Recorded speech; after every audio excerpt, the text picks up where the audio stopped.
జనసేనని రాజకీయం గురించి ఇప్పుడు ఇక్కడ ప్రత్యేకంగా ప్రస్తావించిన పని లేదు. నేడు ఆయన దేశ రాజకీయాలనే శాసిస్తున్నాడు అని చెప్పడంలో అతిశయోక్తే లేదు. ఇక పవన్ రాజకీయంగా ఎదగడానికి కారణం తన సొంత సామాజిక వర్గమే అని వేరే చెప్పాల్సిన పని లేదు. ఆ విషయం కూడా జనసేనని లేటుగా అర్థం చేసుకున్నాడేమో తెలియదు, కానీ ఇప్పుడు సీమ బలిజల మీద ప్రేమ కురిపిస్తున్న వైనం ఎక్కువగా కనబడుతుందని కొంతమంది విశ్లేషకుల మాట.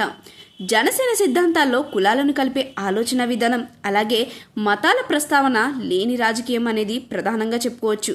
అయితే ఇప్పుడు ఆయా విధానాలను ఫాలో అవుతూనే ఇప్పుడు పవన్ రాజకీయంగా సొంత సామాజిక వర్గాన్ని ఉద్ధరించే పనిలో పడ్డారని అంటున్నారు. ఇకపోతే కాపు సామాజిక వర్గం నేడు రాష్ట్ర రాజకీయ గెలుపోటములను శాసించే స్థాయిలో ఉందనే విషయం అందరికీ తెలిసిందే.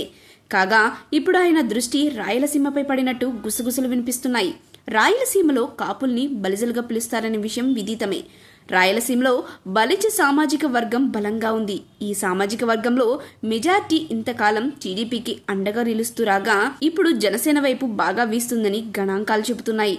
అయితే ప్రస్తుతం జనసేన కూటమిలో భాగమైనప్పటికీ సమీప భవిష్యత్తులో ఒంటరిగా పోటీ చేసినప్పుడు బలిజలు జనసేన వైపు ఎక్కువగా మొగ్గు చూపే అవకాశం లేకపోలేదు. ఈ క్రమంలోనే పవన్ వారిపై ఎక్కువగా దృష్టి పెట్టినట్టు తెలుస్తుంది.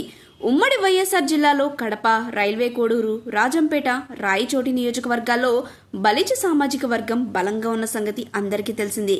అందుకే వాళ్ళందరినీ జనసేన వైపు తిప్పుకోవడానికి పవన్ వ్యూహాత్మకంగా వ్యవహరిస్తున్నాడనే చర్చ ఇప్పుడు కూటమిలో గుబులు కలిగిస్తుందని గుసగుసలు వినిపిస్తున్నాయి. ఆ మధ్య గ్రామ సభల ప్రారంభానికి రైల్వే కోడూరుకు పవన్ వెళ్లిన సంగతి తెలిసిందే.